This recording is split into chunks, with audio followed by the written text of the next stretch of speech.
is with us today. He's our speaker. He is a spiritual seeker and philosopher, natural philosopher. And he lives in Damascus with his wife Shelley and 4 dogs and 4 cats. They own Iron Mountain CrossFit and Sun Meal Prep. Welcome, Paul.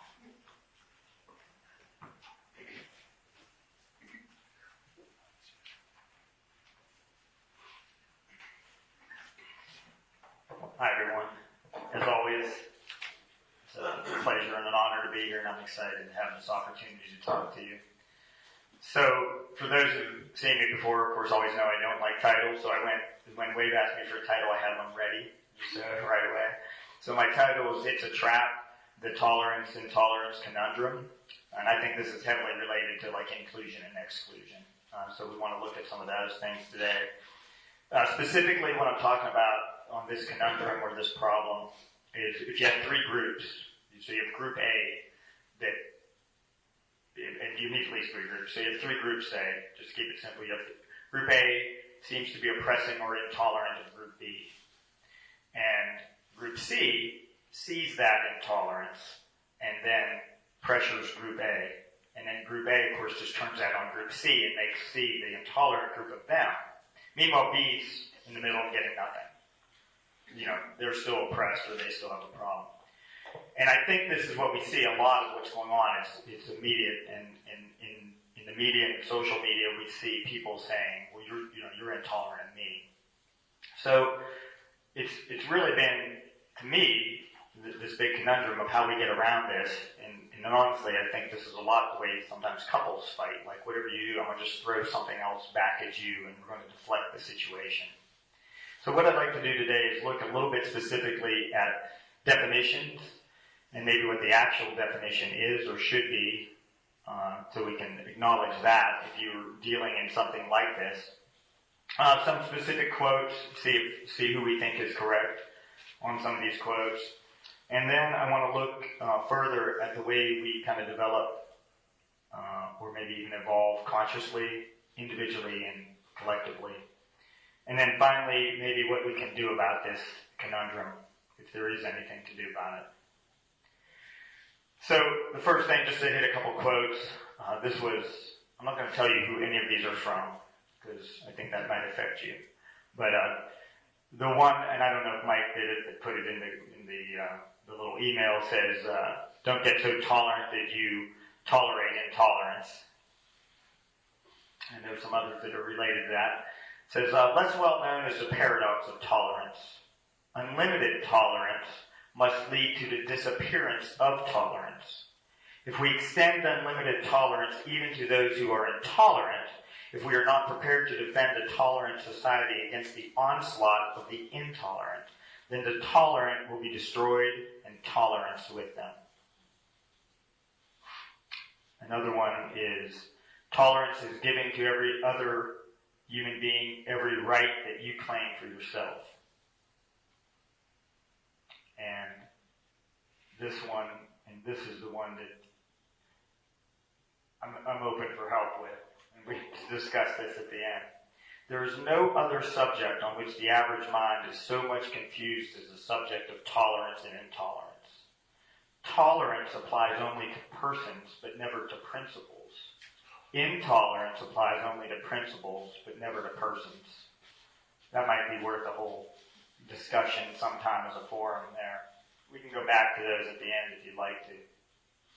So let's take a look at a couple things of tolerance, and I think this is real key here. So one definition, and from whichever, whether it was Merriam's dictionary or whatever online, I didn't worry about each one, but more worried about correctness here. It says the ability or willingness to tolerate, so this is tolerance, the ability or willingness to tolerate the existence of opinions or behavior that one dislikes or disagrees with, which I always like it when they use part of the word in it. So tolerates is in the definition of tolerance. Here's, to me, this one is more accurate and specific, and I think you have to go with the nuance of this to really understand it.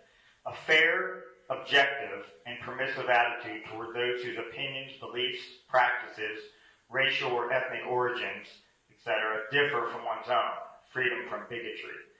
2, a fair, objective, and permissive attitude toward opinions, beliefs, and practices that differ from one's own. So 2 keys in both of those is one that says, attitude toward those, so attitude towards the people, which kind of goes with that one quote, and then the attitude towards the opinions, so the opinions of those people. So I think that's key. But I think a big, very key, and the crucial word in that is the word objective. A fair, objective. So when you have a group, like the KKK, that anybody that's not in the KKK probably is intolerant of them. But, of course, the KKK thinks they're right. And it could be any group. ISIS, whatever group that is an extremist group, Nazi, whatever. And so, how do we tolerate the person and accept the person when their view is so against somebody else? So I think when we look at that objectively and agree collectively, that's where the nuance is. And I don't think any of this is worth trying to argue with the person that's calling you intolerant. I think the key is that you have to hold this in mind. And this is where I'm going to go with the development or the evolution of consciousness. It's your key to do it because they're not going to come up. You have to understand where they're coming from. So a couple other keys here. The definitions of intolerance were pretty lame, that they basically just said like lack of tolerance, so just turned it around on those. But just looking at inclusivity and then exclusivity. So inclusivity, the fact or policy of not excluding members or participants on the grounds of gender, race, class, sexuality, disabilities, etc. And of course then, exclusion. This is pretty much where a group thinks they are in, that they're right, and then they're going to leave people out for whatever reason. And this is, of course, where we really get into problems. And I've talked about this a little bit before with like the authority problem, and everybody thinks they're right. And then so for a hardcore fundamentalist of whatever level, they think they're absolutely right, and then therefore everybody else is absolutely wrong, and then they can exclude that group, right? To me, I think this is false. If you looked at it from literal, if say there is the literal getting in heaven and others are not in heaven, you could still see that if you're not the one that's in. That's important to know. Because otherwise, so you could see it. You might not be in the case of heaven, in those eyes, but you could still, you would still understand that. So that's kind of an interesting thing to think about there. With all this, the words equality and equity come to mind, and I think it's super important to note that equality does not mean sameness in exact experience, right? And so the nuanced definition kind of equality and equity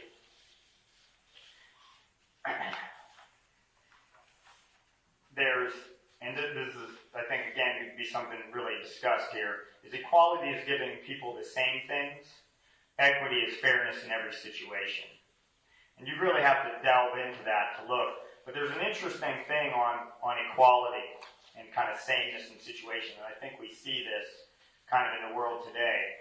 There's a Kurt Vonnegut passage called Harrison Bergeron, if you've ever heard of it. If not, you can YouTube it. It's probably only about 10, 12 minutes long. And basically, Vonnegut tackles this theme of equity in a unique way.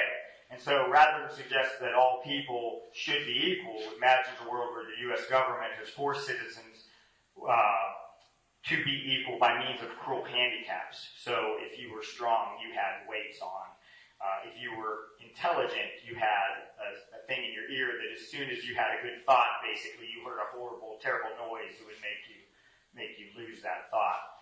And then it goes on from there. But it's really interesting because sometimes you can see this in our society where we go back and forth between equal opportunity and then so typically what like to use names and labels, what typically like the Christian right would think in terms of fairness, equality, is they think in proportionality.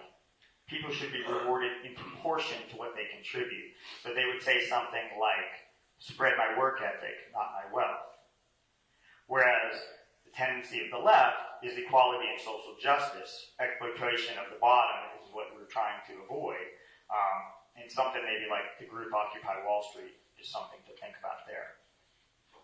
And I think it's just important to hold this all in mind. And if you want to delve more into that, there's a book by Jonathan Haidt. It's called The Righteous Mind: Why Good People Are Divided by Politics and Religion. He really goes in depth in that.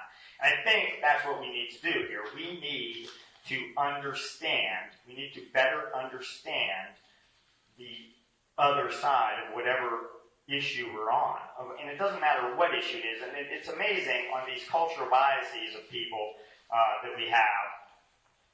You see, besides major issues like abortion and gun control and borders and stuff like that, there are hardcore opinions on whether you should eat artificial sugar or not. Flat out arguments where, people are irate about it, right? See, I told you it was right. So it's fascinating, to try to understand this other side, but I think that's what you need to do. So, having set all that up, let's talk just a little bit about the growth and consciousness here of individuals and collectively. And I think the easiest way to think about this, if you want to delve more into this, you can look up into the work of Ken Wilber, or what's called Spiral Dynamics with Don Beck and Claire Graves. And the easiest way to see this is there's levels of development, so to speak. So an egocentric level of development to ethnocentric to world-centric to cosmocentric to whatever-centric, right? There's going to be levels. I don't know what the current numbers are. One time, 70% or more of the world, certainly the U.S., is ethno or below. Another way you could just think of that simple is the development of an individual is going to go from selfish care, egocentric, to care, to world care. So, ideally, this group, almost by definition of what this church is about, we in theory have developed to world care, to the world-centric, if not cosmocentric level.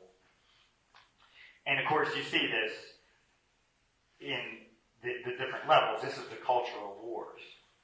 And so, the egocentric and ethno, folks that are stuck at that level, they're not necessarily wrong. They have some things that they are right about, and we can't take a stance of they are wrong and I'm right. That's their stance too. You know what I mean? And that's where we're going to get into these arguments. So you have to have this stuff in awareness to deal with it, because we can't just go into it as an argument against them. And this is where it's going to turn around about the intolerance, you're intolerant of me, blah, blah, blah. And I think what happens is a lot of these people are intelligent, but they're crammed into this. Their development is literally arrested, right? You know what I mean? They are crammed in that they have to believe these things, right? So, I'm going to, whatever, in this area, of course, it's heavily Christian. They're going to heaven, they got to do things this way, everything else is wrong. For far too many, the world's flat, stuff like that. But if we have it all proceeded in development, we can't just argue. We have to find a way to engage with them. And, I think, and the other thing about this all, too, is that everybody is born at square one no matter what. So, even if collectively as a society we evolve and we've reached this higher level and we still have children, because that's what happens, they need to develop through these stages. Now, we're probably going to pull them up collectively, and we do. We probably already pull them up to that ethnocentric level in this country really easy. But they still have to go through it, so it's never going to end. And at any stage also, it's important to know that there can be healthy and unhealthy development in this stage, and something can go wrong. And then, of course, that's something that we see. I'd be happy to go into that more at the end, with questions about that. A couple things on that, too. Excuse me, I lost my one quote here, but it's from Henry Ford.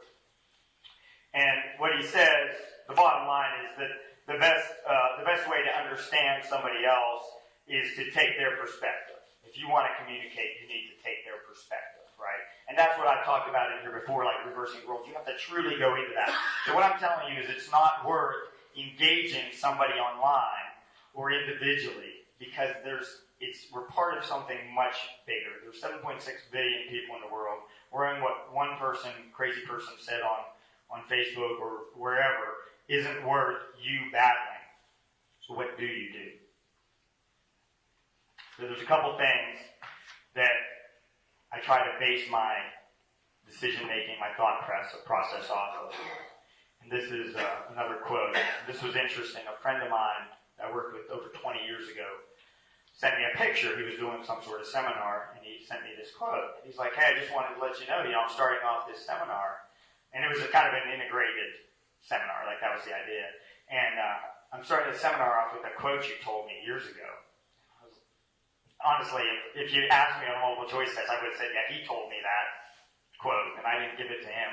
So I have no idea whoever told me this, but it says, do not try to satisfy your vanity by teaching a great many things. Awaken people's curiosity. It is enough to open minds. Do not overload them. Put there just a spark. If there is some good inflammable stuff there, it will catch fire. I think that's so true, and I think even the kind of the nuances off that as you kind of think about it is, again, when you see one person that you want to engage with or whatever, that's kind of your vanity that you have to help them understand. If what you said was correct to begin with, just put it out there. If it wasn't, we probably shouldn't put it out there. That's kind of obvious, but that's obviously not what's going on collectively here. So that's kind of where I start with a lot of this, is trying to keep that in mind all the time. And so the one thing, sometimes when I come in here, and I don't mean this as any offense, but sometimes I almost feel like we're so down in here, like we really, because we're so empathetic, we tend to be empathetic that we take this all on. And a lot of my friends are this way, this down, and seeing the world as, man, with such despair. So what I want to tell you is that, each of you, and everybody that's not here, that's been here, that I've ever been in this room and I've had interactions, you are all unique and special beings. Like fascinating, amazing people, as is everyone. You're a unique collection of physical features, traits, biological aspects, environmental and cultural experiences. You've had those experiences. You're the center of every one of those experiences, and you will be the center of every experience that you've ever had. That's all that you can ever know. If you want to think you're the center of the universe, you are. You are your center of the universe. At your deepest level, you know all this, whether you're consciously aware of it or not. And at your deepest level, you also know that you believe that you deserve to be treated lovingly, fairly, and equally. And of course, that certainly seems like something we would be about. But everybody has that. Everybody deserves that.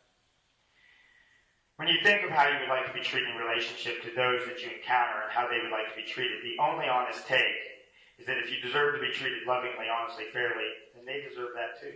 That's the only loving take. And you have to always remember that. We each deserve that. We each have that as a right. And then each of us have talents and skills that are benefiting others. And Weber kind of talked about this, I think it was last April, in the talk, I think it was called Radical Inclusion, where whatever you do, share that with others. For me, sharing the physical world and what I use the term spiritual world, that's what it's all about. We're here to share these resources literally, and we're here to share it figuratively, subjectively, however you want to think of it, spiritually, whatever, with our emotions and the things that happen. And there's going to always be the ups and downs and the challenges, but that's what we experience here. In conclusion, is in these tolerant, when you're accused or you see someone being accused of being intolerant of a group that is oppressing people or whatever, Nazi, KKK, anyone, extremist group, is we can't attack them. That's not going to help. We have to only keep speaking the truth time and time again, and know that it's as much as we would like to see the world magically change today, we're part of something bigger, and as these epics of change through time, and just to think about that, you could think about as societies has just evolved from a hunter-gatherer society to horticulture to agrarian to the industrial. Like, things change over great periods of time, right? And so consciousness, I'm telling you that consciousness is collectively changing over a great period of time too, and we can only do what we can do here now, and don't engage in those battles and satisfy your vanity.